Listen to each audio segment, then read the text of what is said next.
Hi, and welcome to week 7 of Economics of Flight Ops. This week, your two main assignments are going to be the incorporation mini paper, where you're going to talk about legal structures, which we're going to cover today. And on the discussion boards, the chapter this week is the financial information, where you're going to describe how much money you need to get started and how the profit's going to be made for your project. We're going to start with talking about legal structures here. When I talk about legal structures, I'm talking about how we're going to present our company to the financial world, essentially, the financial and legal world. The simplest way to do that is what's called the sole proprietorship. The sole proprietorship is simply a person who is, and the business is going to be essentially the person.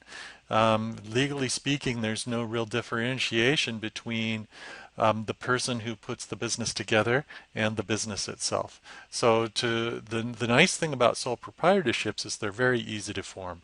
All it takes is you go down to the courthouse and you get a business license.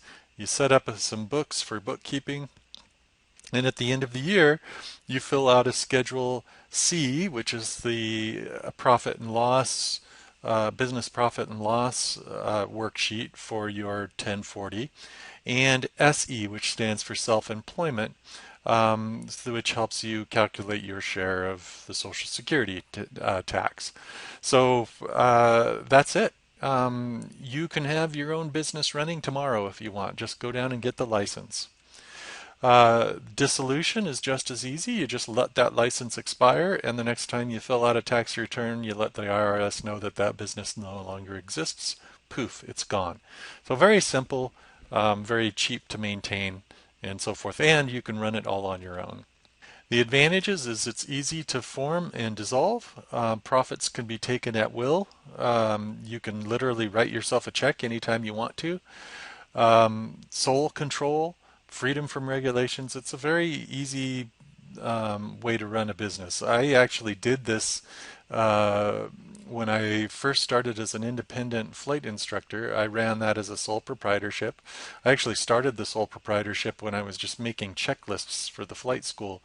I started producing these things, and I would sell them to the pilot supply store for $4 a copy, and they would sell them for $7.50, and they were really nice little checklist. And then when I launched out on my own as an independent flight instructor, I just stayed with that structure, and it works just fine. I loved the freedom that came with being a sole proprietor. The disadvantage, though, is that you have unlimited personal liability. Now, at the time, I had no assets, and so they could sue me if they wanted to, but you can't get blood from a turnip. But eventually, you have a house and a family, and you want to protect those assets. And the thing about sole proprietorships is if somebody is hurt by your business in some way, financially or physically, which turns into financially, they can not only come after your business and all the business assets, but they can go after your personal assets as well because there's no difference. So they'll take your house, and they'll actually take future earnings if they can. Unlimited personal liability is the biggest downside of the sole proprietorship. Uh, the business is dependent on the owner for survival. You can actually hire people as a sole proprietor, uh, but if you do that and you've got a bunch of people working for you, and then one day on the way to work you get hit by the beer truck, all those people are out of a job because the company just disappeared. It can be harder to get certain capital. You're out there on your own. You don't have anybody helping you to make decisions. And at the end of the day, if you decide to sell your company, there's no some company to sell. All you can sell is the assets that the company has accumulated over the time. And so that makes it worth less if you want to uh, sell the company. So at the other end of the extreme is the full up corporation. And a corporation this is the legal definition. It is an artificial being. So we're creating an entity, invisible, intangible, and existing only in contemplation of the law. So we create this company that takes on its own person, and it is formed under the authority of the states. So forming a corporation in one state is different maybe than another state. Some states are friendlier to it than others. Oregon's not a bad state to form a corporation in, but some are easier than others.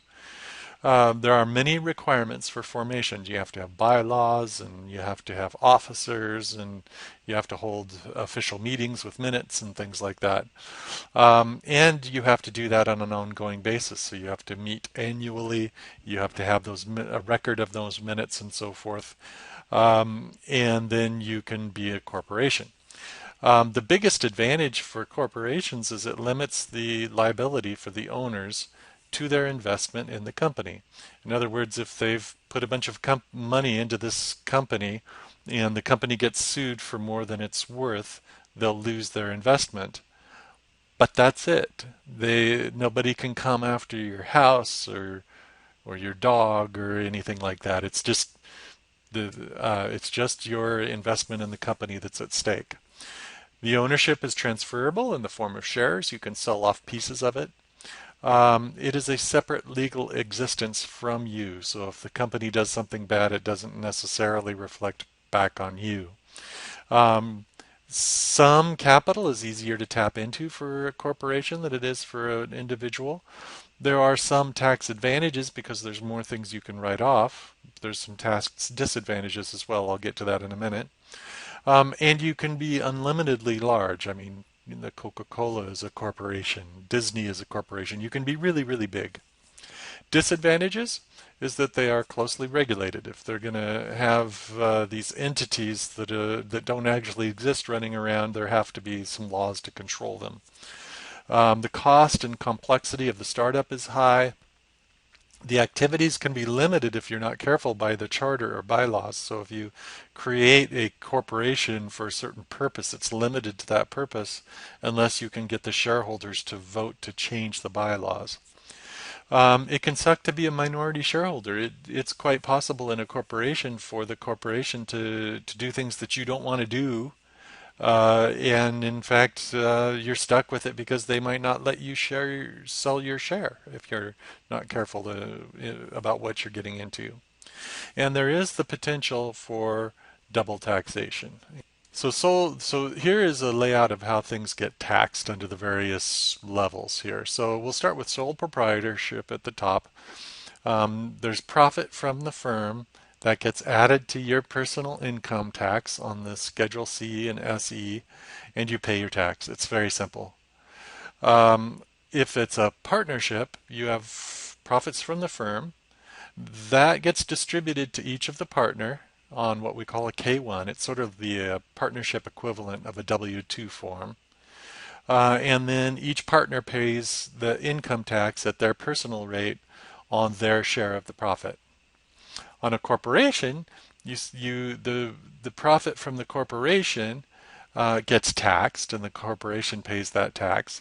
And then if there's still money left over, the corporation can pay dividends to the shareholders, and then the individual shareholders pay tax on that. So there's two taxes there. That's the double taxation that gets mentioned for corporations quite a bit. Now, people don't like that double taxation thing, and so they came up with a special type of corporation called a sub-S corp. The subchapter S corporation was designed to help smaller corporations get around the double taxation issue. Um, the S in sub-S corporation stands for small. They're looking for 10 or fewer shareholders. And the profits or losses are reported to the shareholders on a K1 form based on the number of shares that each shareholder has. So in other words, if you have more shares, you have to pay taxes on a bigger chunk of the profit. If you have just a few shares, you only have to pay taxes on a small piece of the profit. The shareholders pay that tax based on their personal tax rate. So the The share of profit that you have from the corporation gets added to your personal income, and you just pay personal income tax on that total. The company pays no taxes whatsoever. So here's what that looks like in real life based on my experience running the helicopter company. It was a sub S corporation. So we start out on the far left here with a big pile of money that we've made in a given year. We have to deduct some expenses from that, leaving us the pile in column 2. And that is our income minus expenses. And then we have to use some of that cash to purchase assets. Remember our discussion in the week with the break-even exercise, how assets are not really an expense, but they do cost us cash. And so we use up some of our cash on the asset purchases, but that doesn't decrease our profit. However, next we do deduct some depreciation for our existing assets, and that does lower our profit a little bit. And what's left over at the end of that, that stack there, is profit. Now, the money that I've turned gray here is sort of ghost money. I spent that on assets, and so I don't really have it. But that is the profit that I have to report to the shareholders so that they can report it to the IRS. And so here I have my 4 shareholders. This is a sub S corporation, so it's a small corporation. I've got 2 of the big shareholders that own 40% each. And we're going to just say each share is worth 1%. So each of these shareholders own 40 shares. Then we have some smaller shareholders, one that owns 5 shares and one that owns 15. So I take that profit and I generate a profit and loss statement, and I break the profit up based on the size of the investment of each of the shareholders, and I report that to them on K1s. And then those shareholders put that on their individual tax returns, their 1040, which they then send to the IRS. Now, I need to give the shareholders at that point enough money so that they can cover their taxes. And the way I have to do that is I have to figure out which of these shareholders has the highest personal tax rate and make the bonus big enough so that they're covered. Now, if I do that, let's say the shareholder up at the top there has the highest personal tax rate. I have to make that bonus big enough so his chunk of it will cover his taxes. That may mean now I have to make every distribution in proportion to the number of shares that each shareholder has. And so the others might get too much money for their taxes, but that's okay. They can just put the rest of it, the part that they don't have to give to the IRS, they can just stick that in their pocket. They don't have to pay tax on that because they're already paying their taxes. All they have to do is pay taxes on what is reported to them on the K1. That is it. That's the only tax they have to pay. So once the IRS has been paid off, we can, if we have money still left, we can send that out in the form of bonuses to the owners. Once again, the bonuses have to go out in proportion to the number of shares that they hold. Exactly. You can't give more to one person than you give to the other person.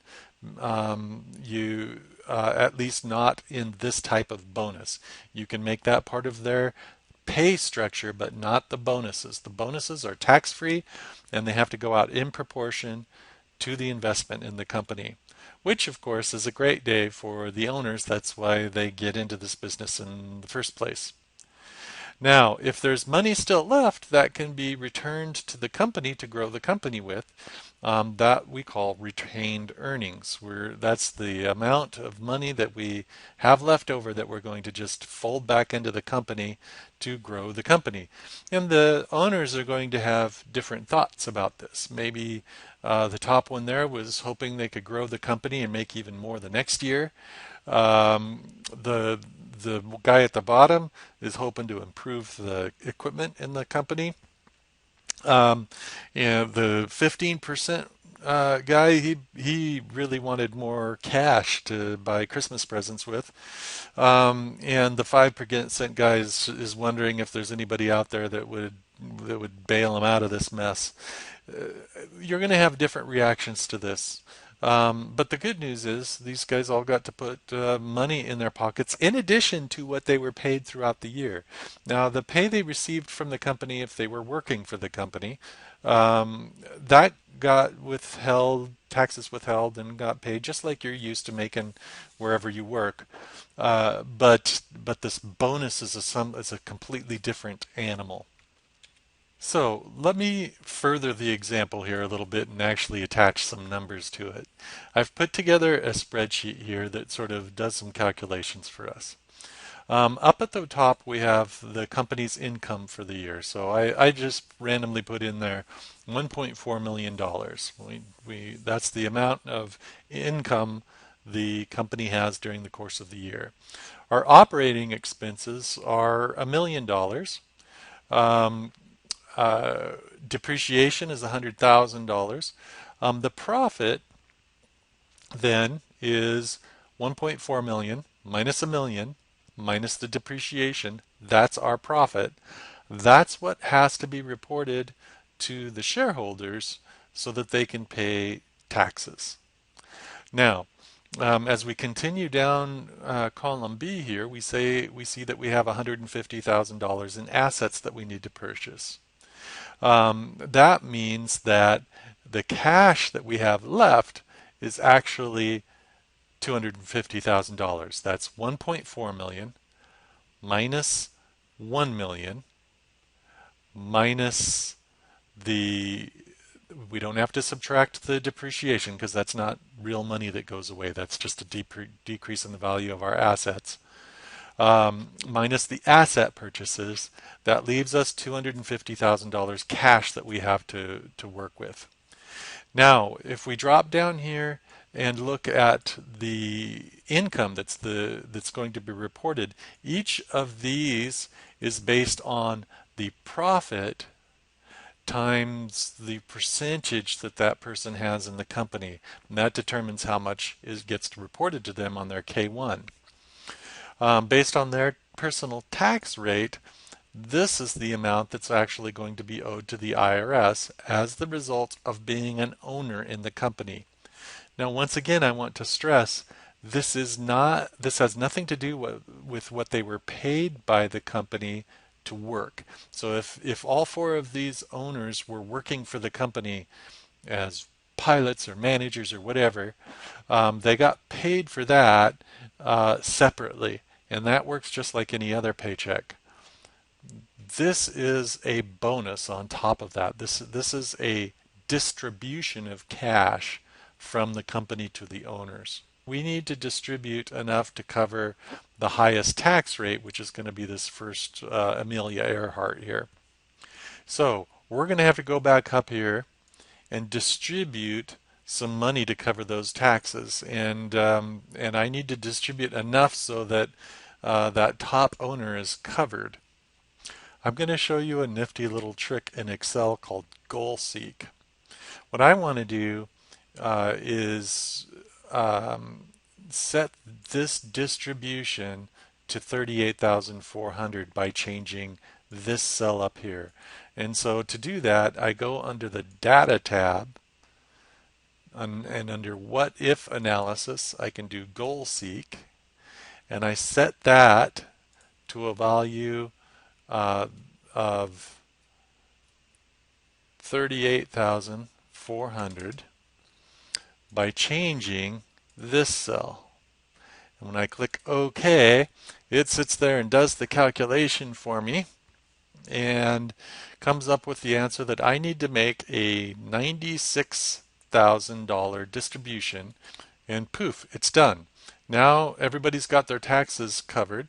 In fact, the Bob Hoover here gets to put a little bit of money in his pocket. This person gets to put a couple $1,000s in their pocket, about 1,800 bucks. And this person gets a few $100 as well. So those people will be a little bit happier. We can make the distribution more than that if we want.